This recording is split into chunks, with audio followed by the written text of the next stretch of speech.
And yes, we like. Oh, Baba, they will. And yes, we like. DJ, Daddy, yeah. Share the broadcast. Presido Barufio. And yes, we like. Igoni Nambo and yes, we like. Ọlọ́pàá tí ń darí pa. And yes, we like. Aṣòfin tí ń fi. Thank you. And yes, we like. Thank you. Brian, thanks so much for your super chats. Odogu Maiyegun, I salute. Odogu Brian at the hill. Yes, there is more. Tonight, let's start first with facts from fiction, okay? Indeed, there has been issue of ban on open grazing, stop the movement of cows, roaming the street, the cities, interrupting traffic, invading farm, grazing on people's farms, leading to attacks and killings of innocent people, which has now escalated to other things, where people are being kidnapped for ransom all across Nigeria. This has prompted the locals, the people, demanding that their leaders should do something. I mean, that was what actually gave birth to the movement of Oloye Sunday Igboho. There also happened to be during the campaign for Yoruba Nation led by Ilana Omo Oduduwa. Right. Boko Haram came, and in a country of over 250 nationalities, over 250, ethnic nationalities, Boko Haram decided to promote the Fulani invading terrorists, not even the Fulani, the local Fulani who are part of Nigeria, and they've been part of Nigeria for centuries now. He's not fighting for them, because those ones are not those who are going about claiming that the lands, every land in Nigeria belongs to them, including the oil in Bayelsa. The people trying to claim lands now that they want Ruga for, they want open grazing for, they want grazing route for, cattle colonial, all this madness that has become the national conversation in Nigeria, they are not even from Nigeria. That's what they told us from the start. Now, the people reacted. Ban open grazing to start with. Some said, we don't trust them. I don't trust them too. But you know, one thing is that I would rather watch them do something, even if they fail at it, right, than them doing nothing at all. We know all the shortcomings, of course, but nevertheless, some people are already having sleepless nights in the northern, their northern Nigeria. That was what gave birth to Oloye Sunday Igboho. You know the story. If it wasn't the fight for the weak, the vulnerable, the abandoned, our own people in the rural communities, the rural areas, they have become victims of incessant attacks, endless, murderous, bloody attacks from these jihadists. Oloye Sunday Igboho came into the picture. So many other people came into the picture. Then those who claim to be in power in southern Nigeria and all across Nigeria reacted, but differently. But so far, so good. The last one that actually really made headline, the one that made everybody feel like, okay, maybe something real is going to happen this time around, was when the southern governors met about 6 weeks ago, or about 2 months ago. They met and they decided that they were going to ban open grazing all over southern Nigeria. Agree or no agree? They said agree. They issued press statements. We're like, okay, let's see how they were going to do it. But so far, so good. This is the result, right? If they are talking about those places where cows can roam wherever they want, whenever they want, these are the places on your screen, okay? I caught this online earlier, and it's pretty much illustrative, okay? Wherever you see red, those are the places where open grazing is currently banned. Okay. So, and when you see the green area, those are the places where the House of Assembly at least are talking about it. You get what I mean now? And then you see those who have passed the second reading, those are the ones in blue. You can picture your own state in southern Nigeria there. It's pretty much easy, right? And those areas that are in black are areas where unofficially they haven't publicly banned open grazing, but they unofficially they don't allow it like that. Not that they can control anything, but the rest of the whole place in white, those are the places where cows can roam whenever they want. You know what I mean?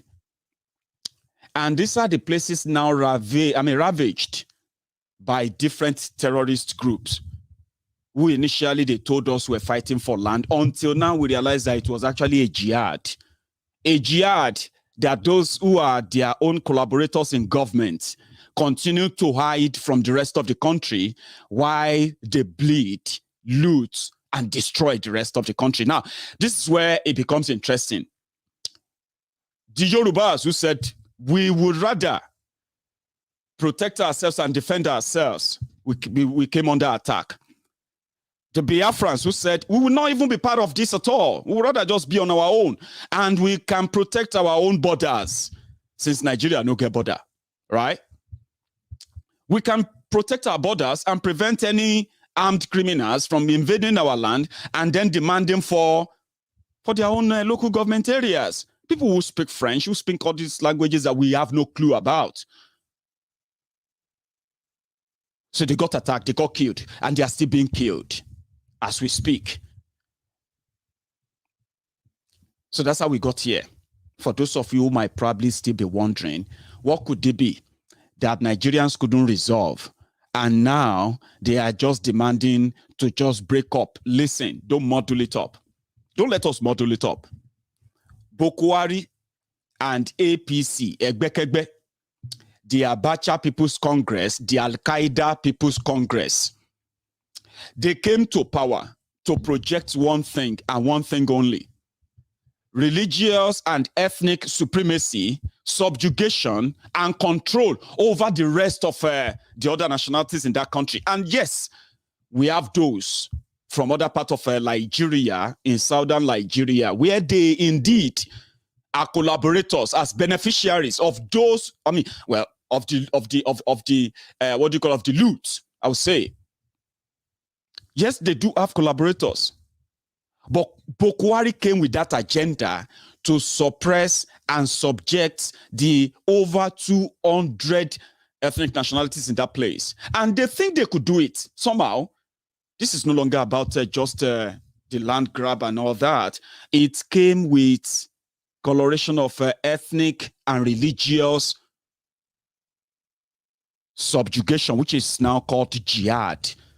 Something they use to deceive those they believe are also Muslims, to make them feel like they are fighting some particular war, unfinished war. And Nigeria is now the headquarters of where that can actually happen. In fact, Nigeria, that their own pictured Nigeria, is not going to be different from today's Afghanistan, just like the Holy Land, the homeland, they call it. And some people went around, they said, somebody like El Rufaya, the Kaduna little finger, he boldly came out. Immediately they grabbed power, right? He boldly came out and he told us that they offered them money, offered terrorist money. To what? To further arm themselves. And 6 years after that, many of us are now saying, are we not better off apart? And it seems to be proving to everyone every day that indeed we are going to be better off apart. But that's where some people are modeling it up. This is not something that people woke up overnight and said, we are done. Oloye Sunday Igboho said, "Eyin omo Yoruba, let us rise up and defend ourselves now. These people, with what I've seen them done to our people, it's been there. You and I have only been seeing clips. We have been seeing evidences and all of that, right? He was there. And he said, we need to rise up, protect ourselves. And when he said protect ourselves, of course, people yielded to the call. That if it's about protecting the Yoruba land, when we have the young, strong, intelligent Yoruba sons and daughters who are indeed ready, volunteered to make that happen, Yorubas responded all over the world. And that war chest, because you see, when these terrorists took over power in Nigeria, what they grabbed first was the war chest, which is the financial war chest of Nigeria. They grabbed your CBN. They could print money anytime they want. They could borrow money anytime they want. They could allocate any money as they want. They could run the country down as much as they want. But as long as they have enough money that is funnily paying for this terrorism, then nobody can stop them. You are all going to be at their mercy. But the moment they realize that, number one, Mazi Nnamdi Kanu, to the political correct, to those who always want to be politically correct, yeah, for their own political correctness, they will say, why can't Nnamdi Kanu and IPOB use all the money they are getting to go into politics and elect their own people just like that, yeah? Because they know that the system is rigged beyond anything that you cannot upstage it. No way, no how. Especially if your intention is to break away from Nigeria. They know. But they are not interested. They are interested in the money.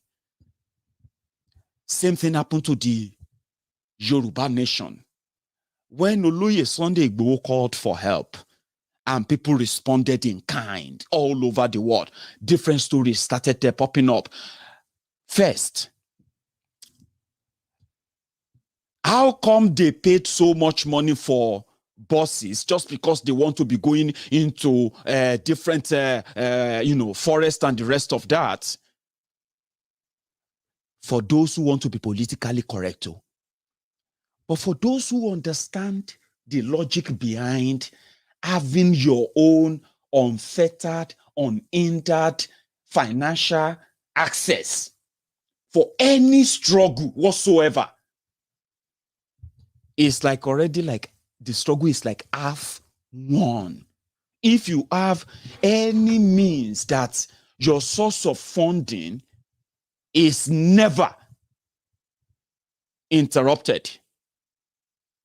Have you noticed that the moment terrorists took over power in Nigeria and the terrorist apologists took over power in Nigeria, the source of funding for terrorists in Nigeria increased, skyrocketed, they expanded, they became more sophisticated. Did you notice that, by the way? That's the logic. So when these guys, and to them, they've conquered everywhere, they could just block your accounts anytime they want to block your accounts, and you have no access to your money, even if you have billions. They could do a lot of things. That is what the control they believed they had was. But for the IPOB, they didn't understand how they are raising their fund, how they are getting all of this money all together, how they are able to get all the resources, how they are able to get people to say, yes, we will do it. Yes, we'll stand up. To those who are only interested in money, and maybe whether Nnamdi Kanu is flying private jets, flying first class or whatever it is, for those of you who are only concerned about that, for those who are holding us hostage or believe they are holding us hostage, that access to such money is dangerous. It is a threat to what they believe they have achieved.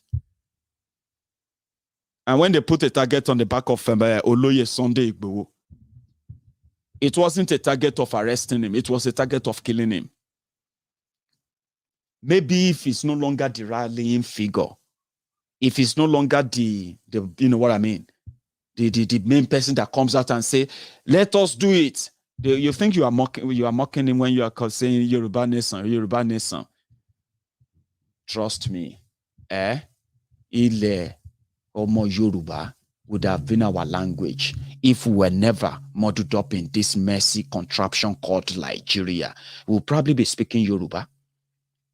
And there will never be any reason for Oloye Sunday Igboho, even you, to even say he's saying Yoruba nation, Yoruba nation. But they knew how strong of a force he is. And no matter how strong you are in Nigeria, Nigeria government will crush you as long as they know your source of funding, the means of your survival. But this generation changed it for all of them. There is no more go and queue in the bank to go and take a teller and fill a teller and say, I want to pay and support IPOB. They say, we have seen some people coming to our bank to pay and support IPOB. You don't have to anymore. We changed it for them, and they could no longer control or manage the source of funding for all of this struggle. What did they do? They furthered their propaganda, hiding their failure, which prompted this whole agitation in the first place. If there was equity, if there is justice, if there's fairness, if there's not all this madness, there will be no agitation for Biafra. There will be no agitation for Yoruba nation. There will be no Mazi Nnamdi Kanu. There will be no Oloye Sunday, but there will be no all of this. Maybe if they are, they will be in a different form, not like this. The failure, those who failed, continue to spend more money to hoodwink those they have already brainwashed, subjected to believe that Nigeria can still work. It is some people's mistake that is making it like this, not knowing that it's actually projected and planned to fail. So innocent people who said we will not be part of this are being rounded up all over the country. We're all over the southern Nigeria, to be precise. It has become so obvious that Miyetti Allah, the #1 terrorist organization in the whole of Africa. The reason is this. So, you see, the Fulani terrorists, they are called the 4th deadliest terrorist group in the whole world. There are terrorist groups in the world. You see those ones they are pardoning in Nigeria. Those ones Boko Haram is looking for 368 grazing route for. They are known as the 4th deadliest terrorist group in the whole world. And let me shock you. It is only in Nigeria that they have an organization that represents them and speaks for them, and they have the backing of the government of that country. It is only in Nigeria. There's nowhere else. And that organization that speaks for them is called Miyetti Allah. Now, let me tell you how dangerous this is, right? Miyetti Allah called themselves Makban. Miyetti Allah, Katu, wherever, Association of Nigeria. But they are more than that. That is just the face. They act as negotiators between victims, the kidnapped victims, and their family members, those who will pay ransom. So Miyetti Allah acts as middleman between the government and the victims of kidnapping, especially when they have to develop a quick, hurried voucher for security reason. Miyetti Allah is domiciled in more than 25 government houses in Nigeria, including in eastern Nigeria, confirmed, verified, and out there. Let's take Anambra State, for example. So they have become so influential that the presidency of Nigeria, led by Garbage Shehu, seconded by Femi Okonu Adesina, these two guys have defended Miyetti Allah repeatedly, right? And they said Miyetti Allah is not different from Afenifere, the Yoruba socio-cultural group, the Ohaneze Ndigbo, the Igbo people's socio-political group, they have compared them with Miyetti Allah. And here is the difference. Miyetti Allah they will order state governors to change their state laws to protect and defend the rights of every Fulani herdsman in their vicinity, including when they commit crime. These coded arrangements exist in more than 25 states in Nigeria. They are so powerful, right? That when you are discussing insecurity in any part of southern Nigeria, if they are not invited, trust me, that meeting is inconsequential. That was exactly what happened when the southern governors came together and said, our own way of controlling this kind of raging anger, division, and even this murder, this increasing crime that is so alien to our own people. 6 years ago, we weren't like this, so attacked. So they eventually listened to the people. They said, we're going to ban it. One of them came out and he said, it's not going to ban anything. That's the Imo State governor. But I've shown you, Imo State, it's not part of the state that you have open grazing. Meanwhile, they have a law in Imo State from 2006 under Achike Udenwa, the former governor then, right? This was what prompted the southern governors, elected governors, supposed elected governors. They came together. They said, it doesn't make any sense in this 21st century. Your tradition. What do you mean your tradition says you have to roam your cows? If your tradition says you have to roam your cows, does that mean that your cows must trespass, including if they have to cross countries? This doesn't make any sense. Listen, if you want to run your cow business, it is a private business. If you want government subsidy, sure, you can get it. You have your people in power. Seek for government subsidy, buy lands where you have to, build irrigation system where you can grow grass. I mean, people do that these days. Ranches, build them, you make more money. Don't roam these cows on the street. What would your cows be feeding on when they are seen on the street of Lagos, when they are seen on the street of Abeokuta, when your cows are competing with cars on Lagos-Ibadan Expressway, your cows running helter-skelter on Fort Midland Bridge? What benefit is that to your culture and even to the culture of the people living in this century? I mean, common sense, right? That didn't go well with Miyetti Allah. That didn't go well either with the presidency. That didn't go well with many of them from northern Nigeria, especially their elites. Immediately that southern Nigerian came out, governors came out and they said, we are banning open grazing. All air let loose. That's what happened. Threat upon threats, political threats, security threats, 2023 threats, intimidation, harassment, and more continue to happen from the same people who are forgiving terrorists in Nigeria today. First, they went for Maiyegun General.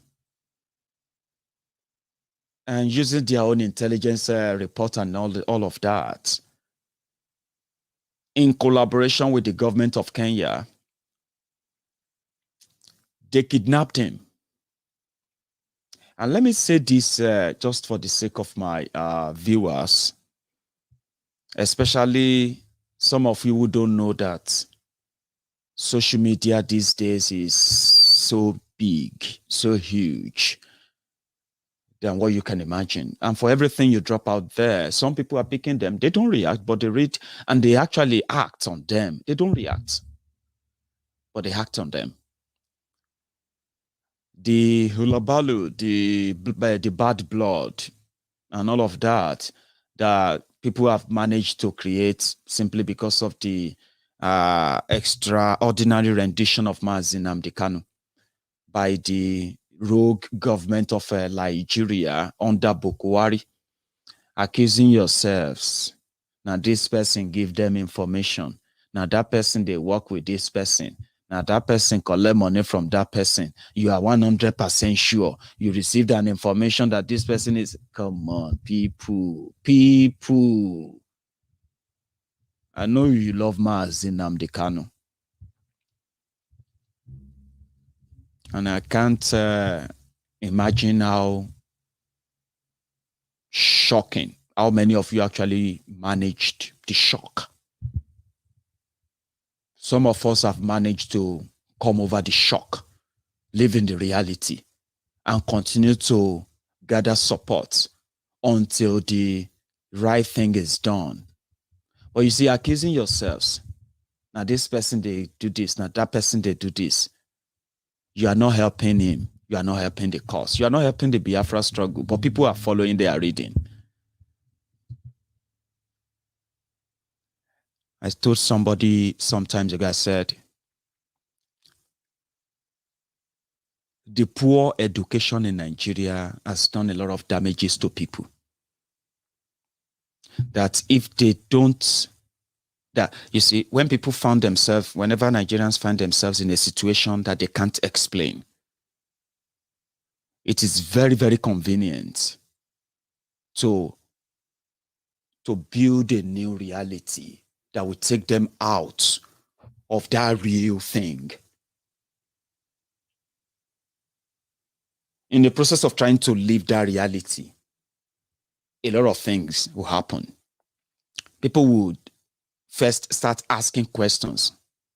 When they can't find answers or any satisfactory answers, then they will need to make up their own answers with maybe, what if, maybe it is, oh, maybe it was there, or maybe somebody, okay, so you know what I mean now. Then they'll begin to believe the maybe. It's true. It was somebody set him up. Somebody called you. Then they'll go further. Who is that somebody? Then at that moment, they need somebody. Just anybody. I know this person is working with DSS. Now that one is giving DSS information as if to say, now so it be. You don't have a clue of what a government is. We can all sit down here and say all things that we like about Bukwari, about the rest of them. But if you do really understand the power that they are sitting on, the power that they are wielding, and the danger of such power in their hands, which actually got Mazi Nnamdi Kanu, they are screaming and screaming as he's always been like that, trying to tell you, do you understand? Do you even have a clue? Nigeria is the biggest black nation on earth. By size, by standard, not because Nigeria no get ammo. Nigeria is the biggest military in the entire Africa. No joke. This time around, no joke. And when you say Nigeria is the biggest military, it includes intelligence. But the reason why Nigeria is useless as it is because it is structured that all that power, all that control can be in the hand of one person, and he can do whatever he likes.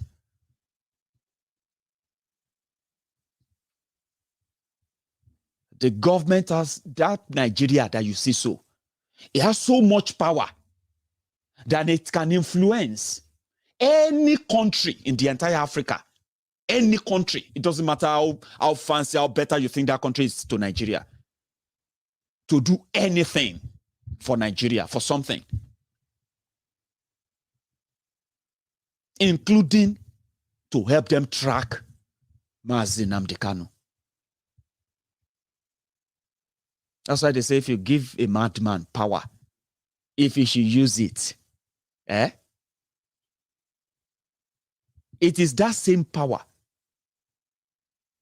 that can make them track you, track anyone who say anything about Boko Haram. It's not because they can't hide. It's because you can't. If they want you, they will find you.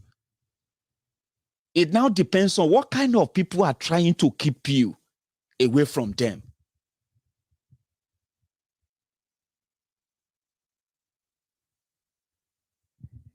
Let me give you an example. You see the picture that they paint to all of us about Syria and the powerful family ruling Syria, the Assad family. And the powerful picture they painted for you about Saddam Hussein and how he managed to keep Iraq until America came. Those images are the true horror part of what power can be in the hand of a madman. And he will still have allies. He will still have friends that will say they are just necessity. Now, Nigeria has so much in that regard that whoever has that power, like Nigeria is under Boko Haram now, where he uses that power to continue to kill innocent people. He uses that power to continue to protect the real terrorists while the victims of terrorism are abandoned. Yet he still has friends all over the world. You know why? It's not because of Boko Haram. It is because of the size and the influence of what Nigeria is in this present world. It doesn't favor me, it doesn't favor you. It may favor those from outside. We may not have friends out there and the rest of that. But you see those people out there too. They also know that if those in charge of that power in Nigeria, whoever you are, if they are going to lose that power, it is going to start from within.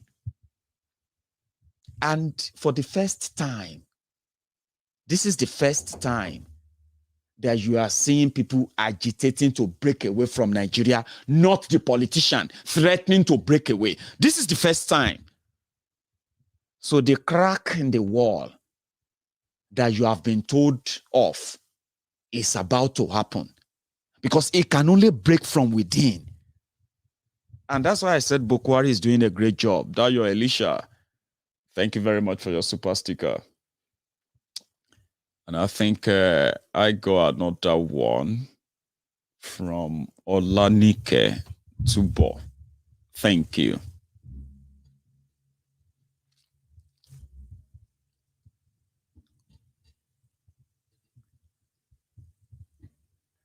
So it's a big thing that if Nigeria is going to break, it has to break from within. And the pointers are now there. So those who hold the power now, the only thing they believe they could probably push and make happen is if they stamp their foot once and for all and pursue an agenda that if you are against it, you are just for your own death. So when the southern governor said, we are banning open grazing, Miyetti Allah came out and they said, if you do that, we will not obey.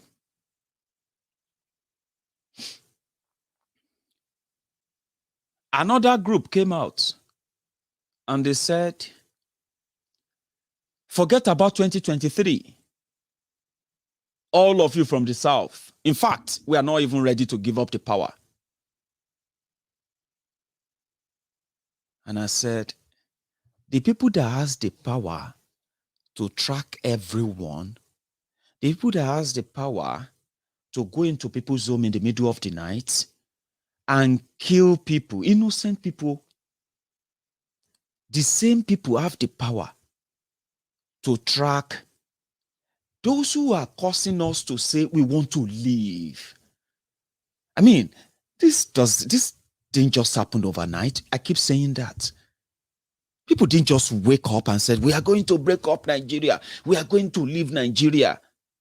As many people want us to believe today. Say, Nnamdi Kanu should have been ready to negotiate. I said, how?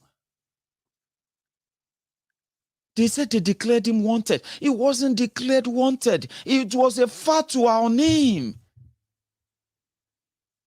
Whenever they said they declared anybody wanted in Nigeria right now, with this jihadist government, the Taliban government in Nigeria, they are not declaring you wanted, they are declaring you dead.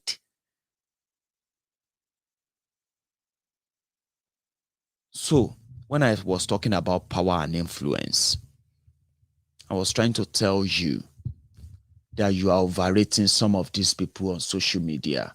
If you are one of those who believe that some people are giving information to DSS about Nnamdi Kanu, some people are going to betray him, all these things that you think they are the answers to the shock and the surprise kidnap and extraordinary rendition of Nnamdi Kanu, you are making them up to sound like your own answer to the answers you have been looking for. How did they even get him? How many countries rejected their offers? Have you asked yourself that? And when you talk about Interpol, for goodness sake, you and me, I don't know if you, except if you have never traveled out of Nigeria, Abi,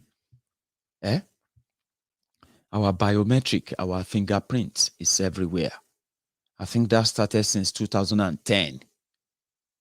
So, which simply means, with the social media and everywhere, my brothers and sisters, even if you change your name, even if you do facial transplant or what have you, if they still get your fingerprint, they will still check and it will still flag up. But Mazi Nnamdi Kanu has been traveling everywhere since 2019. We have seen him everywhere. How many countries rejected the request of Nigeria to help them kidnap him? How many? Until Kenya did the job. Some people they are working with the DSS to keep our leader in detention.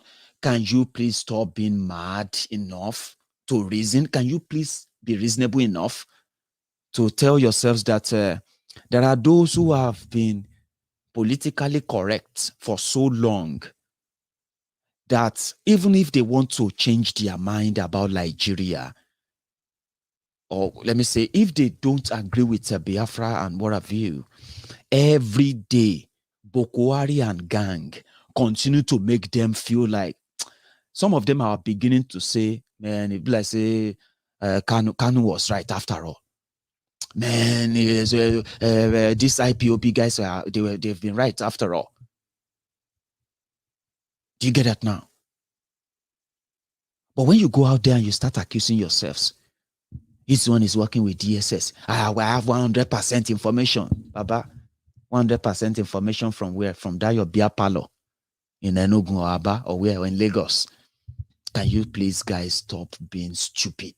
If I have to be very, very honest and straightforward with you. Some of you are still going to be stupid anyway because, being stupid is kind of, genetic. They say you can't help it. But not to be stupid is to ask yourself some critical questions and you get some answers and you will probably be a little bit smart with what you say on social media, accusing yourself. Now this one betray our leader. Now that one betray our leader. Now I have it. Somebody told me. I had a vision. Somebody predicted it. Some blah blah blah blah blah blah. Do you think you are smarter enough? Smarter than Nigeria and the agents looking for you? Or is it because those criminals chose not to go after the terrorists? Because they are now the terrorists? Using all the intel, all the resources of Nigeria where they can fly people, they can send private jets to a military jet to go and bring terrorists from another country to Nigeria, no consequences. Do you think they can't do anything? You are destroying yourselves by doing so, but don't think you are actually going to destroy the struggle in any way. So reading about that, that's why I'm mentioning that. I needed to mention that. I've always wanted to talk about it. Stop accusing yourselves. As you have it in Biafra land today, it seems that now the people, they control whatever they want to do now. They don't listen to all of you fighting yourselves on social media anymore. Every Monday, it's now holiday now for Biafra land. So they said they would do that until the leader is released. That is the right thing to do. Not bickering, not fighting, not abusing, attacking yourselves, trying to bring yourselves down. Hey, why is he not broadcasting on Biafra radio? Why are you not broadcasting on Biafra radio? Can you not do something on there? Hey, he is using our leader to, oh dear, come on. Can you not just use the same leader to also go and open YouTube and open Facebook and all of that? But I decided to mention it because those who didn't call for, let us have Biafra, let us have a Dudua Republic, those politicians, like I said, for the first time, when people say, we're going to break up Nigeria, for the first time, it's being done by people who are not politicians. Then some people are now saying, instead of asking to break up, why can't they just negotiate and then have, a kind of a referendum or a restructuring? Say, Baba, are you not alive all this while when people have been asking for restructuring? Even this APC, Egbekegbe, Tifnumbu and gang, they campaigned for restructuring. They told you they will give you state police. They told you that they will get rid of a Boko Haram in 3 months. They told you that your naira will become $1. They told you that you will be buying a liter of petroleum for how much? 47 naira per liter. They told you that they will be paying you unemployment allowance. If you're a graduate, you'll be collecting money before you get job. They told all of you that, they told you a lot of things. Restructuring was one of them. 6 years after that, they said Boko Haram doesn't even understand what is restructuring. Now people are asking for something different. And they said, okay, those who are asking for this, they didn't wake up and start asking for that. Some people pushed us to this level when we can no longer feel safe. When we are no longer safe anyway, where our people are now refugees in Benin Republic. Maybe just for a reminder, before I play you my next video, February 2021.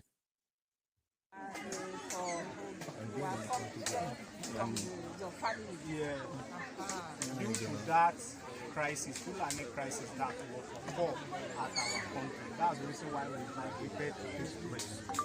We are forcefully migrated to this place due to that. By force. By force. It's not by willingness.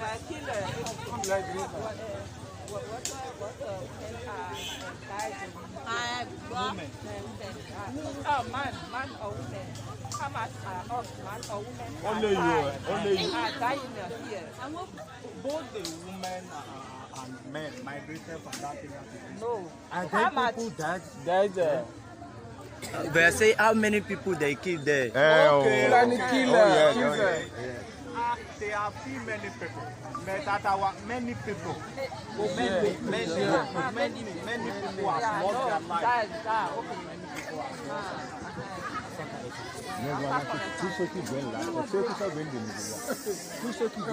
People are still migrating because of that. At Ondo and all other areas. What happened? It's because of the Fulani crisis. Fulani, they are killing the people anyhow. They are killing the people anyhow. They will move from any village, from one village to another. They will migrate from one place to another. They just keep people. That's the reason why the people are scared. They move down to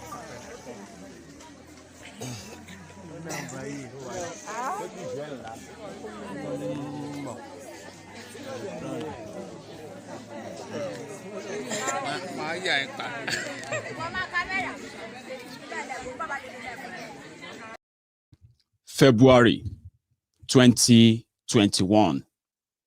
That was about 6 months ago. They were running away. That place is Kobe in Benin Republic. Those people escaped from Fulani terrorists in Ogun State. Yewa North, local government area of Ogun State. the whole area have been, you know, small communities. They will move like that man described. They move from one village to another. They just kill, shoot, kill everybody, run away so that you can abandon your land. And before you come back, they would have resettled there, their family, their everything, and they will rename the place. That is what is happening, that they are telling you that people are overreacting and what have you. And that's how we got to this stage. The governors know all of this. They know the story. But for political, you know, what have you, they kept mute until they came out to say, yes, okay, yeah, fine. We're going to ban open grazing.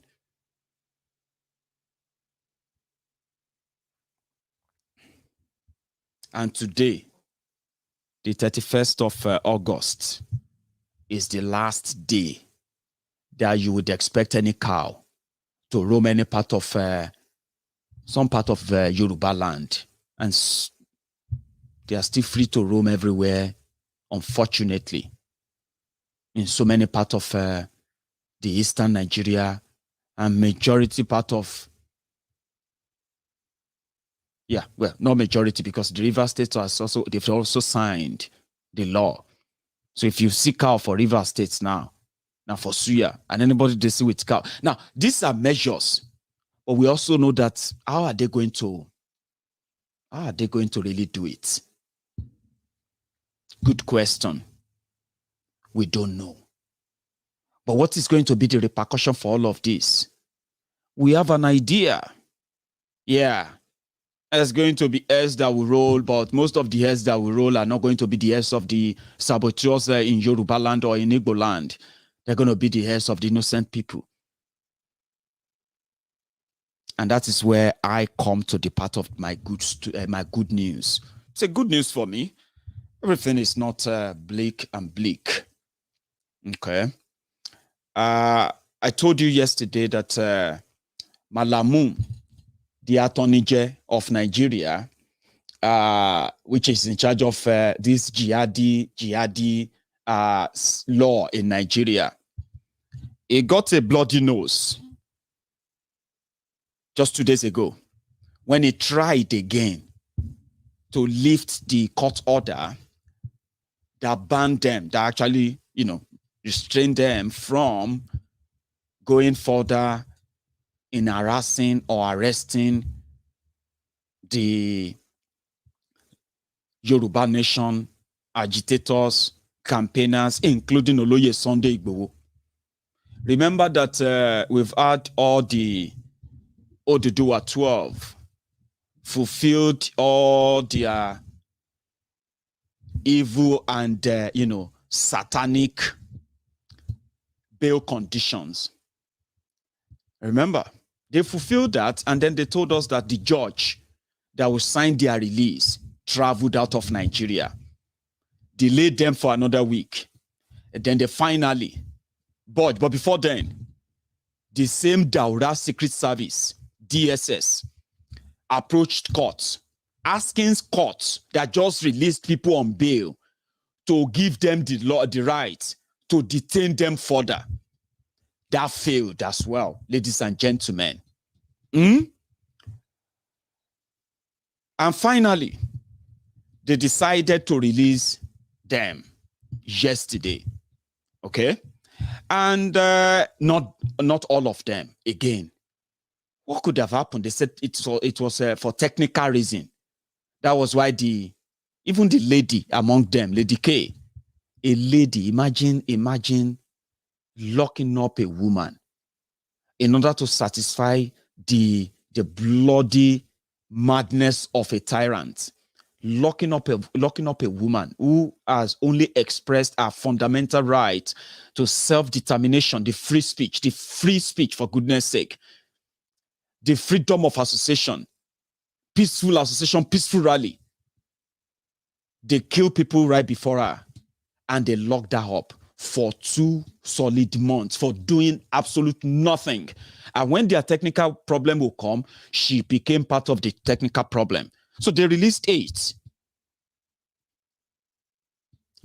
And something really touched me before I even shared that with you. And that moment, that after all of this, after this torture that we have been told of what they have been subjected to, after what these men have been through for doing absolute nothing illegal, their spirits remained strong. You know how I found out? This is how I found out. After that time, in the whole of Bokwari and his evil agents, hunting innocent people, hunting and killing activists, jailing activists illegally, and they are there rehabilitating terrorists. I mean, I don't imagine how much of this, when this guy came out, this trolling that these Buhari idiots, these cyberbarians, have really trolled them upon all that. When they came out, that moment, they did this.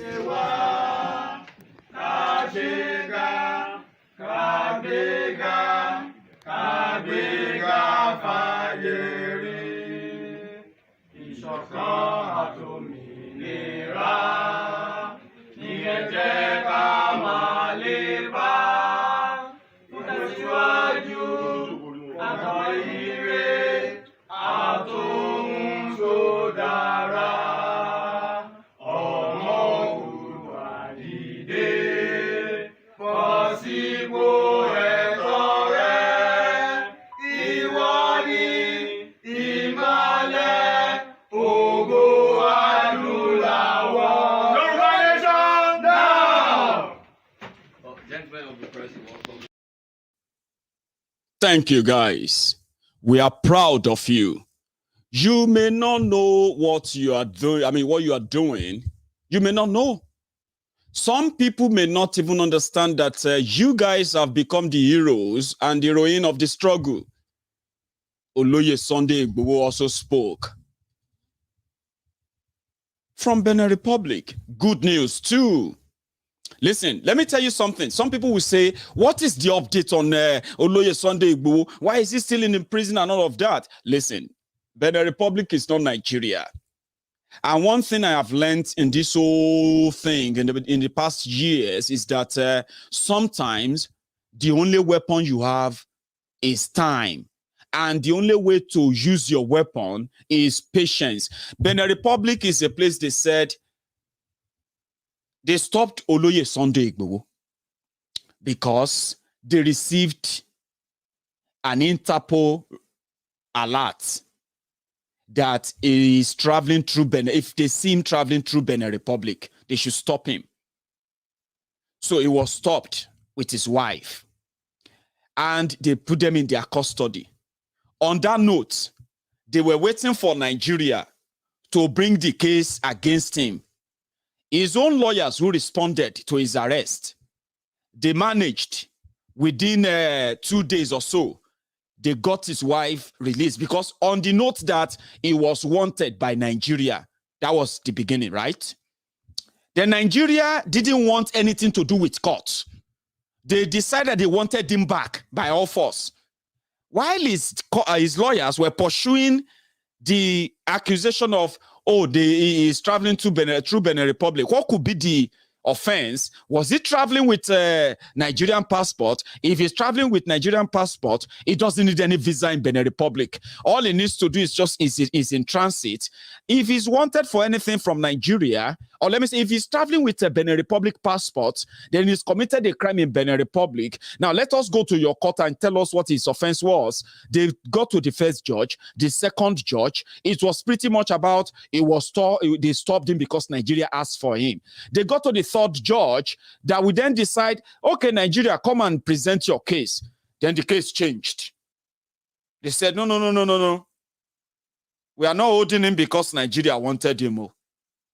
We are holding him for another offense. The one that he committed last night, where the night he came to Benin Republic. Say, okay, what does that even mean? He said, well, if that is not what they are investigating, then I'm not going to be able to judge this. you can now go back to the first judge that investigated why he was arrested. Do you understand that? And they said that's how their own court work in Benin Republic. So they go back, they are back to the first judge. When they go back to him, they now said, that one now said, oh, in the offense, they are doing investigation. So they will give them a date that they will now come and defend the offense. And they say in Benin Republic, you have to wait for them to give you dates. Or you can pressure them to give you dates. Say you know, say in Nigeria, they play trick there. So that's the story. Now, they are now waiting for that judge to say, okay, this is the offense. Why they are waiting? Now that it is no longer Nigeria that wanted him, since Nigeria is not Nigeria case anymore, Abi, okay, fine. If it's Benin Republic case, okay, we don't even want him to go back to Nigeria. Because if you go back to Nigeria where they try to kill him, they will kill him. So we just want him to get an asylum here and continue his journey to wherever he's going. If you cannot, if you give us a date for whatever you are holding him, that is what we are all waiting for now. And I am so happy that as much as the wait is a little bit torturous for us, it's like a torture for so many people. What is the update? Maiyegun, what is the update on my Oloye Igboho? Do you know that many people who are on social media, presenters, vloggers, YouTubers, everyone in this Yoruba struggle, they have managed never to accuse anybody of working for DSS or working to keep Oloye Igboho there. There might be fringes of people saying all manner of things because they are trying to establish their own suspicion. But somehow, even though we don't trust, or we believe that we believe that those who should have gotten Oloye Sunday Igboho out of that place, they are not doing enough. But we are not accusing ourselves of anything. That's something. But the good news is that those who declared him wanted without any court warrant, any court order, another legitimate court has stopped them to stop that nonsense and that madness. So there is no case against him, as just like there's never any case against him. But you see, this moment is a moment I have to say thank you to Omoyele Sowore and crew. Barrister Olajem Gbesi, I don't know if I pronounced that right. There are people fighting, even though they are fighting a tyrannical system that deliberately turned on the innocent people to sacrifice them for the war they never asked for. The Biafrans didn't ask for war. Yorubas didn't ask for war. The Middle Beltans didn't ask for war. The Benue people didn't ask for war. Being part of Nigeria is like signing up for a war that you never really asked for. And then you'll be blamed for trying to defend yourself. But you see these guys? They are the soldiers without guns. They are the soldiers of law in the lawless Nigeria, still managing to stand up for the just. If it be me, if it be you, there will always be them that will stand up for us. It's Barrister Femi Falana chamber, and this Barrister Olajem Gbesi and his own chamber in Abuja. This moment, we cherish it.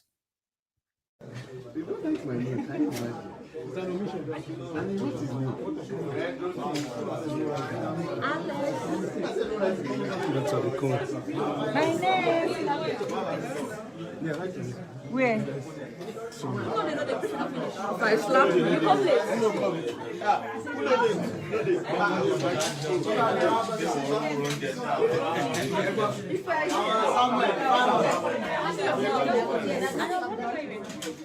Are we live?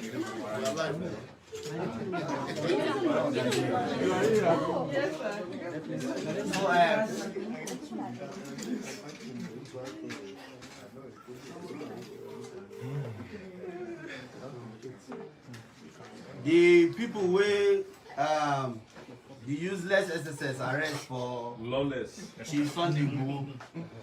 they just released them, some part of them now. And so that's what we are doing, we're trying to address.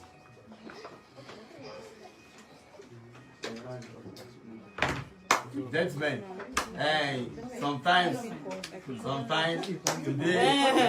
just settle me. So today, you particularly, you have to settle me. Please, I'll be paying my debt very soon. Hopefully tomorrow. God bless you. Because there's emotional distress.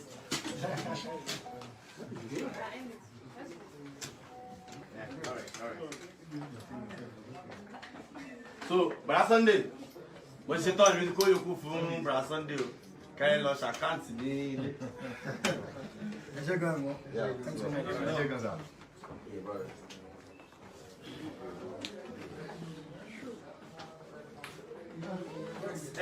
Look, I didn't say, sorry, I didn't mention something to you people.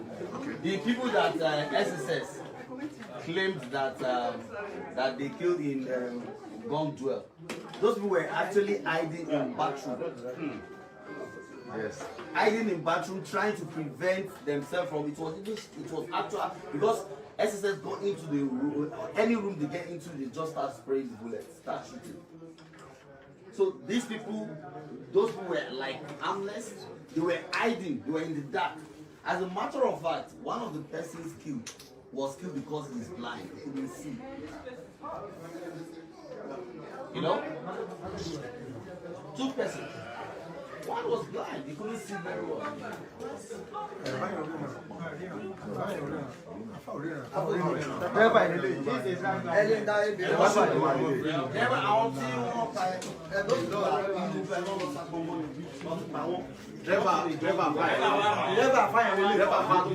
One of them was in the bathroom.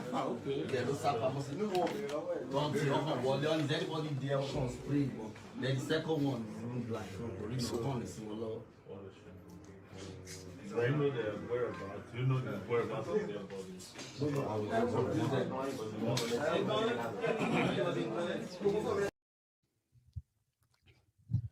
The 2 people killed inside the Lawyer Sunday Igboho's house. You hear them there, yeah?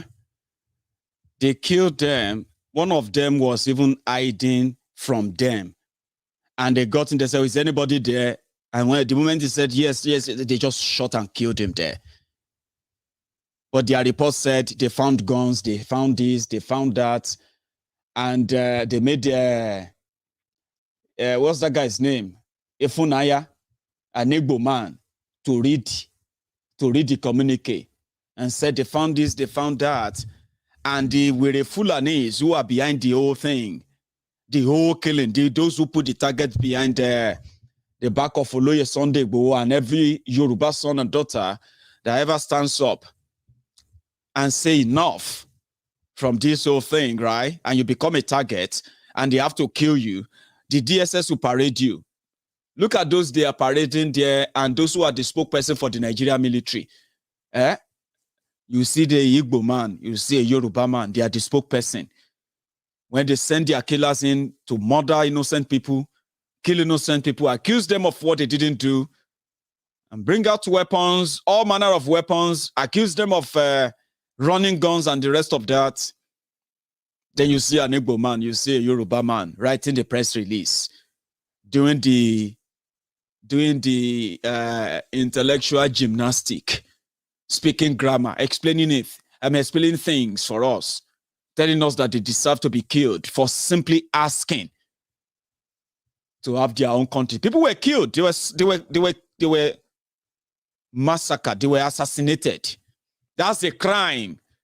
They committed no crime. There's no court that said they should go and look for them. Why terrorists are getting graduation? Not just getting graduation, no. They are getting paid. You get what I mean now? No joke. An issue, okay? But and yes, we offered them money. We said, look, if we have to pay you not to kill our people, we're happy to do it. Is that the only solution that you're adopting, to pay them to stop the killing? That is the only solution we can see. If anyone has a better solution, he should give us. Do you have any better solution than to pay terrorists and kill the activists? Of course you don't, than to ask them to break the whole thing up. There's no better solution than for them to break the whole thing up. I mean, peacefully, than this whole contraption of a thing. But somebody warned us again. I mean, so recently, they declared him wanted too. Commodore Kunle Olawumi. I'm so happy when the image popped up today that, you know, he decided to go and honor the invitation. These Janjaweed criminals are not monsters. They just want to pretend to be one. They can't do more than kill. What else can they do? Somebody told them the truth because he was there. He investigated the terrorists. He's investigated those who have now become ministers under Boko Haram, who have been part of terrorism as far back as 2007. One of them was a jihadi leader. In the same Jos or where have you. His name is Issa Pandemic, Issa Patantami. He's the Minister of Communication now. This man came out and he told us that, listen, guys, Boko Haram is not interested in ending any kind of terrorism. They are funding it. They declared him wanted. Years. It has always been the case. Our problem is religion and social-cultural. I mean, people will expect me to come here and start talking about kinetics, about operation and so on. I've been an operational commander all my life. I've commanded warships, I've commanded troops, I've commanded men outside Nigeria and so on. But I'm not going to come to your station to discuss kinetics. The problem is not kinetics. In 2017, 2016, I'm always a member of the Security and Intelligence Brief at the Defense Headquarters. I told them, General Lawrence Shakin then, that the challenge we have in this country cannot be solved the same way we solved the problem of Niger Delta. The Niger Delta problem was solved during Yaradua time, basically by me. And I told them that we can't use that same template for Boko Haram. I told General Lawrence Shakin to look at the center of gravity of the problem. And we all came together. I was made a member of the committee, including Atahiru that just died was a member of that committee in 2016, 2017. And we came to a conclusion after several arguments. And the arguments were three.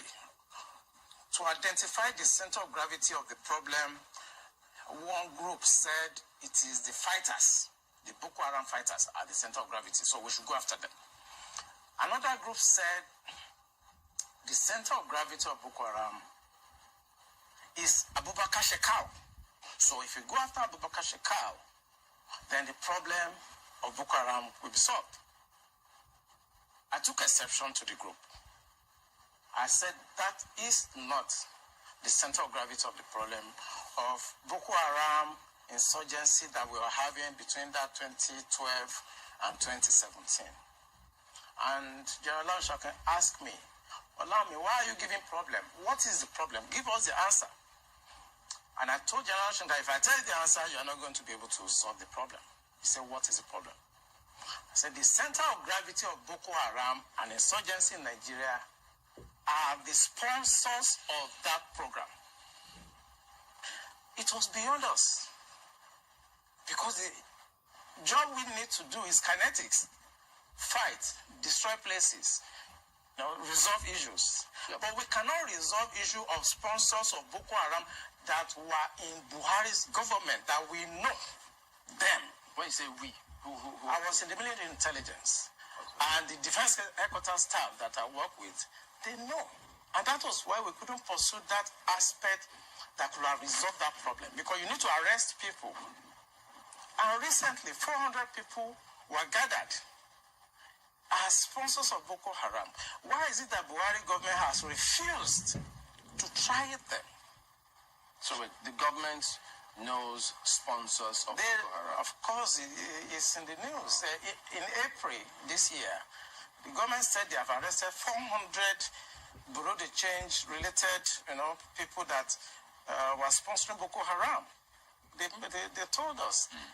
And Abu Dhabi also helped us to arrest few Nigerians tried them, we know them. Why can't this government, if not that they are partisan and they are actually part of the charade that is going on, why can't they bring those people out for trial? So the Bureau de Change operators on the one hand, but you particularly said people in government. Are those part of the Bureau de Change, or those people that you say are in government are still there, government is aware, and government is condoning them? The people I mentioned that are in government are not these ones they just arrested. You remember this Boko Haram issue started since 2012. Yeah. And I was in the military intelligence that time. We arrested those people. It is my organization that actually conducts interrogation and interview. And they mention names. I mean, I can't come on the air and start mentioning names of people that are presently in government now that I know. Presently in government. That the boys that we arrested mentioned. Some of them are governors now. Some of them are in the Senate. Some of them are in Aso Rock. Why should a government try to cause... Now, serious thing. Yeah? And that interview shook everywhere. So they invited him. No, they declared him wanted. And people said, what did they do these people, Seth? Every small thing you declare people wanted. Every small thing you don't go there with guns and everything. They said, oh, no. We didn't declare him wanted, though. We invited him. Okay, if you are going to invite him, they said we are inviting him to come and give us more information on how to resolve the insecurity. Are they not mad? Are they not mad? Somebody told all of us that you said you arrested 400 people. Bureau de Change and the rest of them sponsoring Boko Haram. Try them, put them in court. If they no longer get money to do anything, to buy a weapon, sure they will be able to do terrorism. You lie to people that you have 400 people. Put them out. Which one it should come and tell you? Eh? And if you are doubting who he's talking about in government, all of us know who he's talking about, and he's a minister. But before I even go there, guys, to be honest, let's be clear, right? Even though they said the maybe not third wave or Delta variant or what have you, coronavirus they make us they do social distancing. You can't have over 2,000 of us on YouTube right now, and we only have just about 750 of us that could give that thumb up. Good enough. The guys who always give the thumb down, they haven't realized to do it yet. So give me that thumb up. If this is your first time of watching Maiyegun tonight, you can easily just subscribe, just a second before we continue on this program tonight.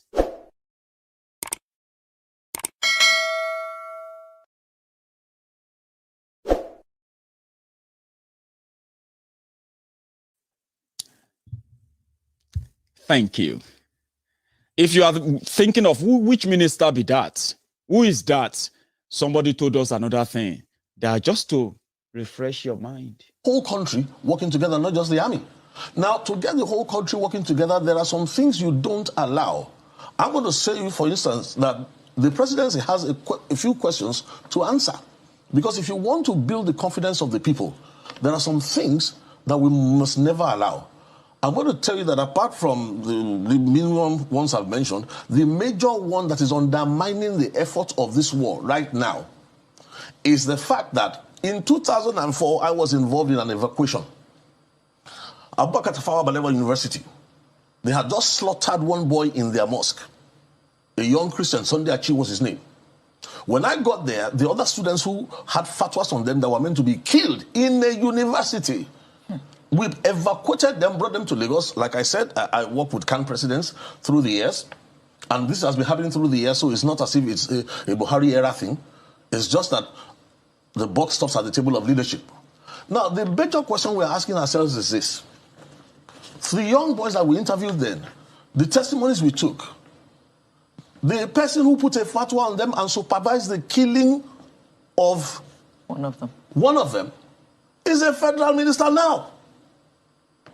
even after he was exposed globally. You see, how on earth do we want to... I mean, we are one of the people who are rallying people and saying, look, this thing is not religious. It is a religious cover.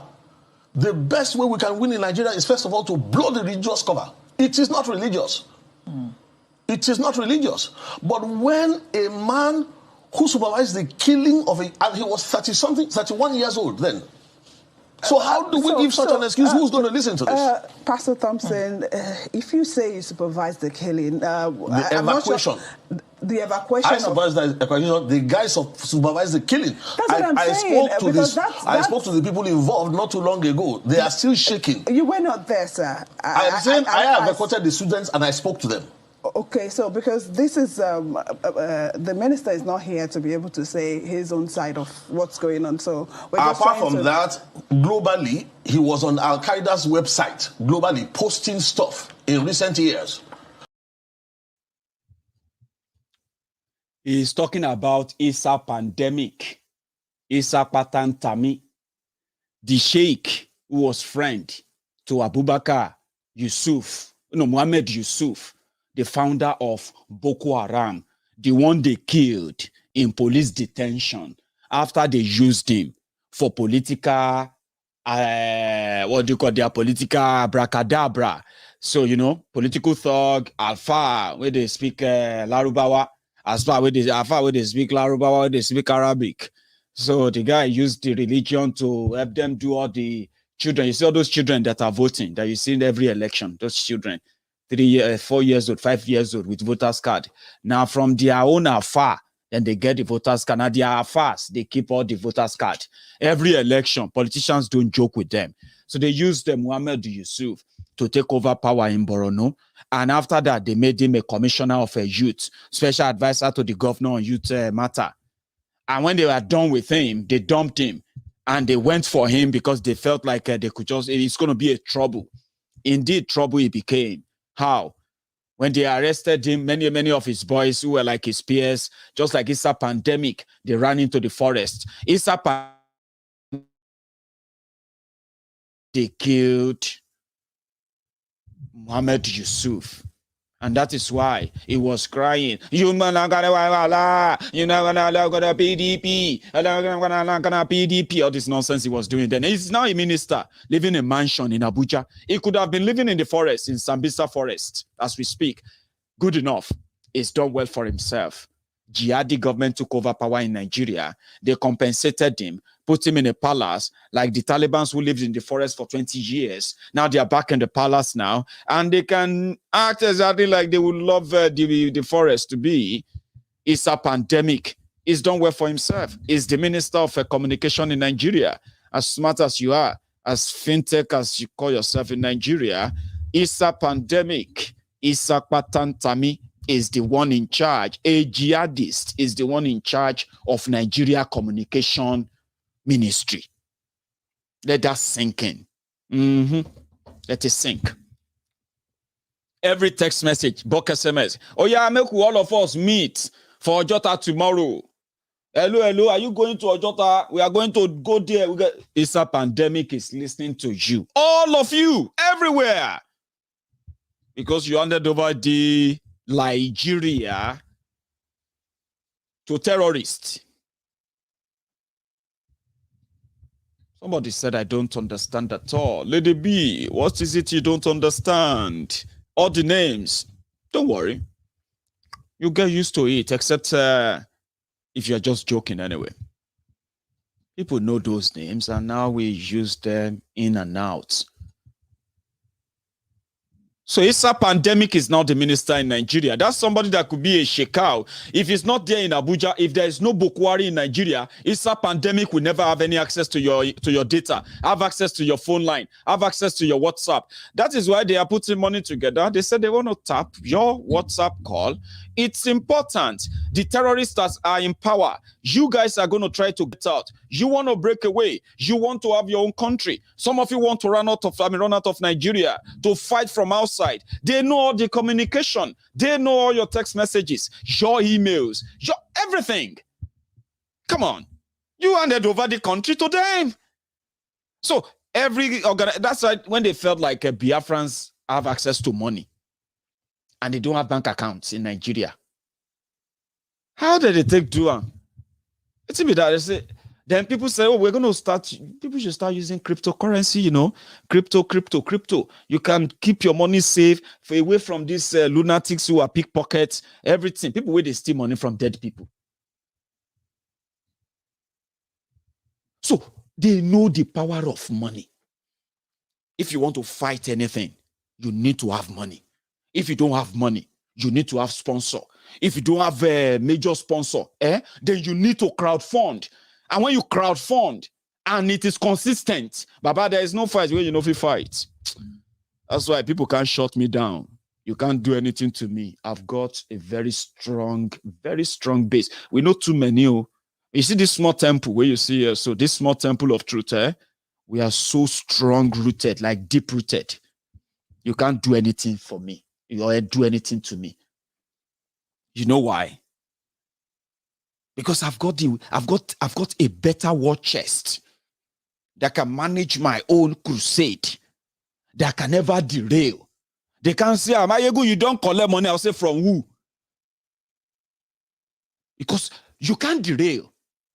I've got the base, I've built it. It's so strong. And it can only get better.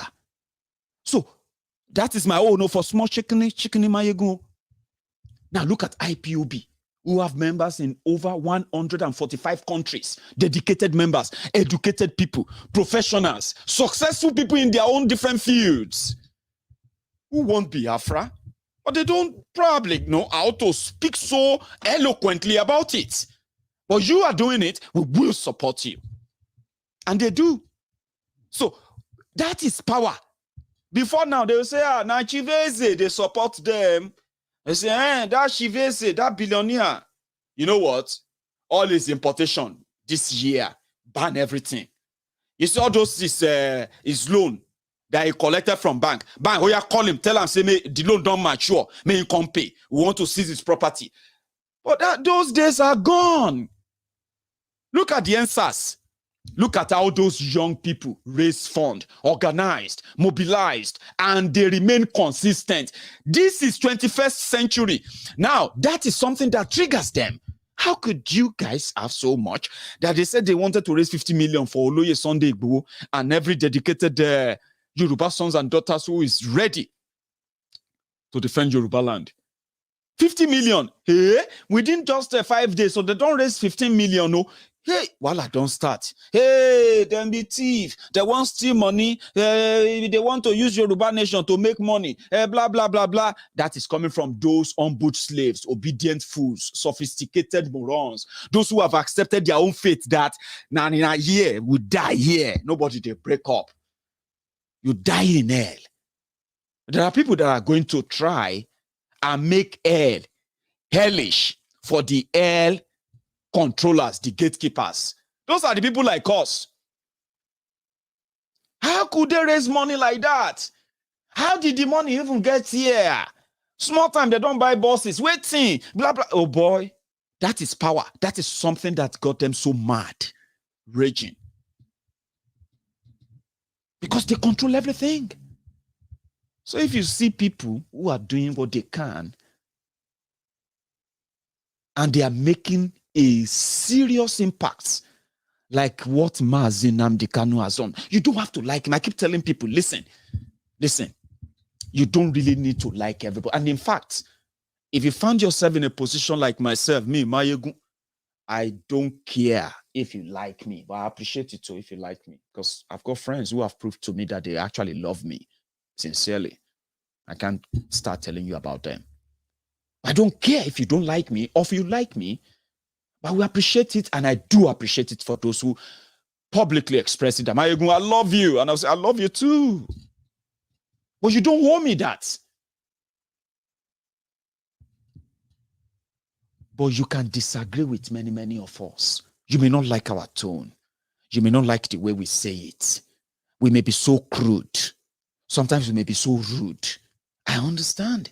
But if you take a moment and see beyond that rudeness, that crudity, that every other thing that, that puts you off, If you can take a moment and just look beyond that for just about a minute and be like, then you realize that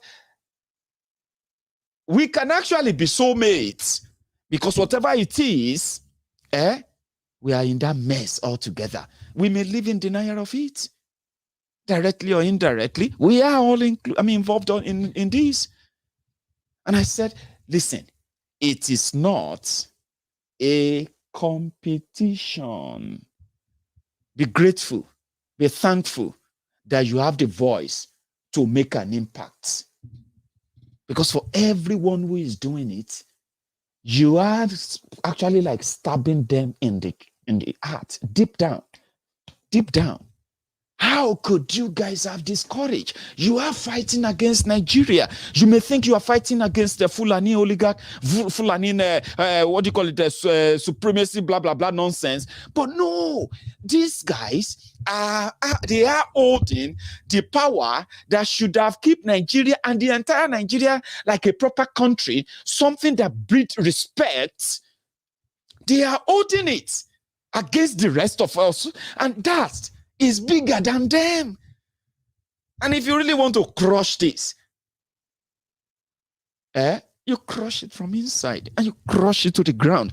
Yes, you grab them piece by piece. I love that. Grab them piece by piece. But you don't do that by tearing yourselves apart. That's my point. That's the reason for my rants. The southern governors have managed to, let me get my glasses very well so that you and I can read out where, if you come from anywhere in this whole place, right, you can easily tell which of your own governor or your own state assembly is doing you proud when it comes to this safety first. I know some of us have our own, our own shortcomings, our own doubt if they would do or eventually carry it out. But again, I'm going to try and read all these states out. To negotiate, they say no, na Buhari will be their coordinator. That time, Buhari never be president.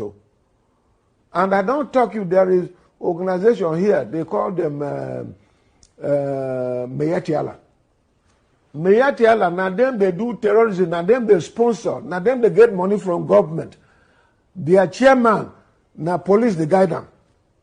For this Abuja, or they Abuja here. And they don't take responsibility, say, now they kill people in Benue State, now they kill people in other parts of the country. And nobody they talk about them. I don't write personally to a president saying, make you arrest these people. Question them that the thing what they do no good. Maybe as they catch them, prosecute them. Everybody go also here. They no feed them. Another one, they say Fulani nationality movement. Now them attempted to assassinate me. They wanted to kill me. Now only God helped me that day. I tell you, these people say Nigeria, now the only country where belongs to them. They don't write them. I have documents to show this. I don't send them to president. I don't send them to police. I don't send them to DSS. These people say, look, nothing will stop them because they wanted this revolution in 1800 and they could not achieve it by Ottoman Danfodio. But now they must take over. That they have the money, they have the power, they have the weapons, and they have everything. So this time they must take over. And they promise that we in Benue State, they go kill us, they go rape our women, they go deal with us, they go finish us because they have all the power, because they go take over this country, now their own country, where Allah don't give them. And so all these things, the presidency, they have this thing where they talk, and it's in writing, I don't give them. The press handler or Mr. President, the man lie they talk now. I think that him they will give him a name saying Alai Muhammad. Make it a lie, waka.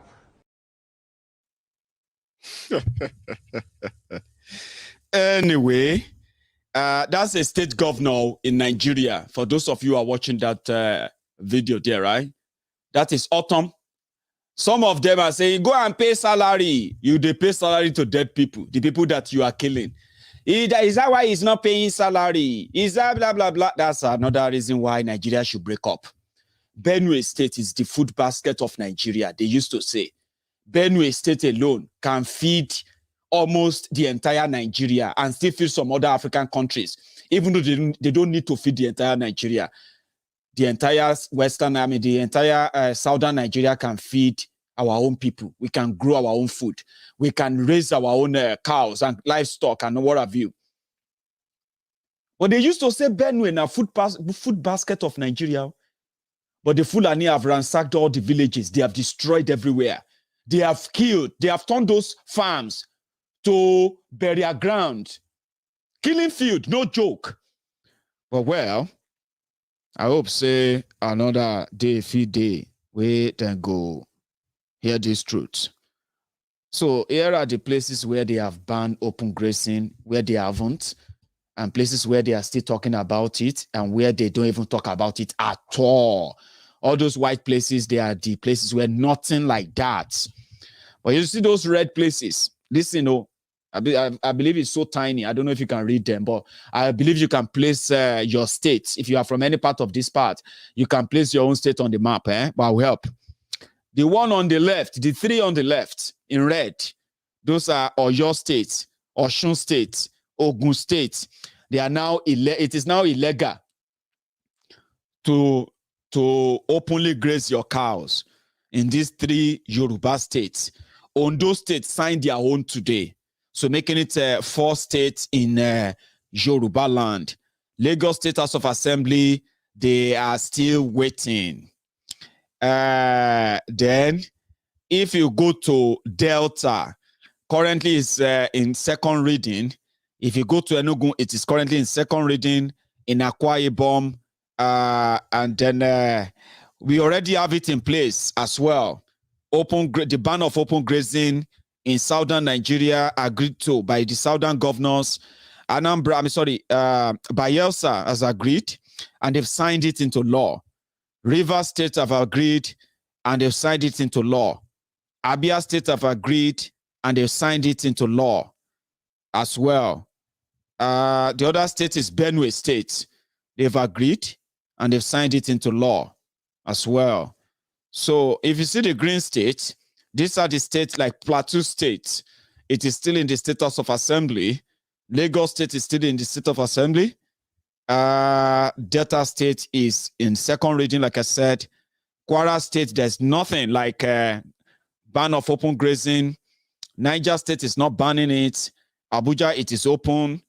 Nasarawa, it is open. Kaduna is open. Bauchi, Gombe, Adamawa, and all these places.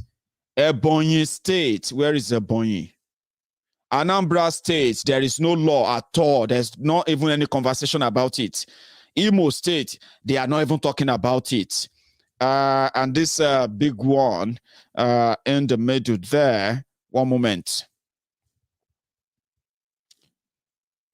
So, where they are not even talking about it. You have them on there, so wherever you come from, you can, imagine what is likely going to be. Some said the moment you ban open grazing, that is when you invite them to your state. It's because you are living in denial. There are many people living in denial. It won't be just you, okay? Like we say, the injustice, the killing, the insecurity, and every other thing that Bukwari brought upon Nigeria, and APC, Egbekegbe brought upon Nigeria in the last 6 years, they have made something about it. They've nationalized it, and it has become turn by turn Nigeria Limited. It will get to you, it will get to me, it will get to everyone. It's a matter of when. And if you are living in that denial, I will advise you shouldn't, please. For your own sanity, for your own sake, so that you can manage the shock when something you don't expect. Edo State, thank you very much. They are not doing anything about it in Edo State. I don't know where I missed. Edo. There's nothing being done about that in Edo as well. Obaseki probably want to collect his own 6 billion, like Ebonyi State governor, who is denying that he didn't collect any billion. Southern governors on my count. Let me see how many states. 1, 2, 3, 4, 5, 6, 7, 8. And I think out of 17 states in southern Nigeria, only, I think only 9 at this point, where all of them signed an agreement that they are going to ban open grazing. Only 9 have done so far. So you can ask us, where are the rest? Tomorrow is the first. Miyetti Allah have told them, if you try it, forget 2023. And as you know, politicians sacrificing their own people for whatever, anything that would be their own gain, anything goes. But I'm glad I'm able to see Akeredolu sign this today to put up a little bit of, to raise the bar. Tomorrow is another day. Let's see the reactions start flowing in. Let's see them start jumping out from their own cocoons and start making all different threads. And we continue to document them as well. Continue to mobilize, to continue to sensitize, to continue to tell our people we deserve better. The whole thing may look so fluid to you right now, but trust me, we will find our bearing at the end of the day. Some said, why can't the entire South begin the sit at home every Monday? I said, do not worry. Let everybody continue to use the strategy they know of. And from time to time, let us keep everything on record. And there will be a time that, we will all adopt one that will be generally acceptable by those who want to do our nation, those who want Biafra, those who want revolution now. And at the end of the day, we'll get to where we think we should be. And for those that doubting Thomases, don't doubt us. We want you to place your doubt in how long can Buhari help dividing Nigeria? And how long do you think Nigeria will last in the hands of where they, at this stage that they have brought Nigeria to now? Don't place your doubt in us. Place it in that Nigeria that you think will never break. Some never believe that it will be so easy to discuss about breakup of Nigeria today. Some never believe that there will be a time that we have so much evidence, so much reasons to tell people that they deserve better. Some didn't believe that day will come. But here we are. You still don't believe that Nigeria will break? Give Buhari his remaining 2 years. You can come back to us and let's have a talk. So thank you so much, everyone, for your time tonight. Like we say on Maiyegun's Diary Politico, when you click that thumb up under the video, and in this temple of truth, that is your own offering. Giving super chat, super sticker, using PayPal, using every other means to support Maiyegun directly, they are just like going extra. So if you enjoyed the broadcast tonight, don't forget, on YouTube, subscribe onto my channel. Let's go to that 50,000. I told you, we should. Why not? Some said I should be probably 500,000 now, just like I am on Facebook. I'm like, we started from just about 5 people, 10 people, 20 people, 30, 40, 100, 1,000, 2,000. Until Maiyegun's Diary got to a stage of almost 600,000. It's only when you tell others. And if you enjoyed this, go on, come on, click on that, subscribe, give me that like, engage with the video. I'm going to see you some other time. Until then, stay safe and stay sharp, and good night.